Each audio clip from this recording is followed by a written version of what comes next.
घने और हरे भरे सोनापुर वन में गिलू नाम की एक बहुत ही शरारती गिलहरी रहती थी।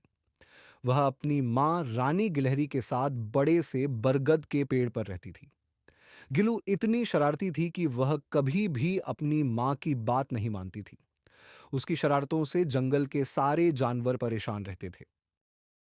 बंदर के साथ शरारत। एक दिन गिलू पेड़ पर कूद फांद कर रही थी। उसी पेड़ की एक मोटी टहनी पर टप्पू बंदर गहरी नींद में सो रहा था। गिलू ने अपनी माँ से कहा, माँ, मैं खेलने जा रही हूँ। माँ के मना करने के बावजूद गिलू के दिमाग में एक शरारत आ गई। वह चुपके से टप्पू बंदर के पास पहुंची और उसकी पूंछ को बेल से टहनी के साथ बांध दिया।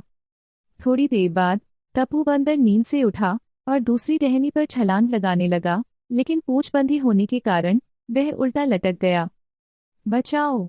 बचाओ! मैं फंस गया हूँ! टप्पू जोर जोर से चिल्लाने लगा।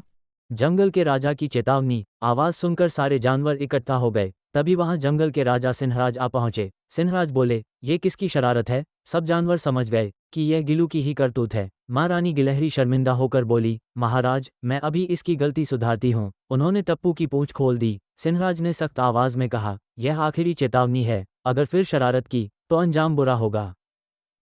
माँ का जंगल से जाना। कुछ दिनों बाद रानी गिलहरी को जंगल से बाहर जाना पड़ा। उन्होंने अपने पड़ोसी कागा कौवा से कहा, भाई कागा, मेरी बेटी गिलू का ध्यान रखना। कागा बोला, मैं कोशिश करूंगा, लेकिन ये बहुत शरारती है। माँ चली गई और गिलू जंगल में अकेली रहने लगी। जंगल से बाहर जाने की गलती। एक दिन गिलू अकेली बैठी सोच रही थी। माँ को गए बहुत दिन हो गए। तभी कागा बोला, जंगल के बाहर मत जाना। लेकिन गिलू ने बात नहीं मानी और जंगल से बाहर निकल गई। चलते चलते वह रास्ता भूल गई।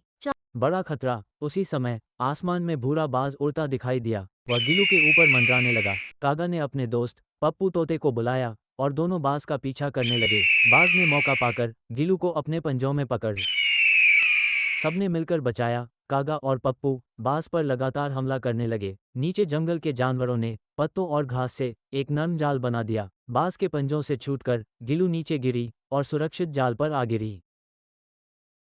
माँ रानी गिलहरी ने गिलू को गले लगाकर कहा, बेटी, शरारत हमेशा मुसीबत लाती है। गिलू रोते हुए बोली, माँ, अब मैं कभी शरारत नहीं करूंगी और सबकी बात मानूंगी। Glowing star emoji. कहानी की सीख। जो बच्चे बात नहीं मानते और शरारत करते हैं, वो खुद को बड़े खतरे में डाल लेते।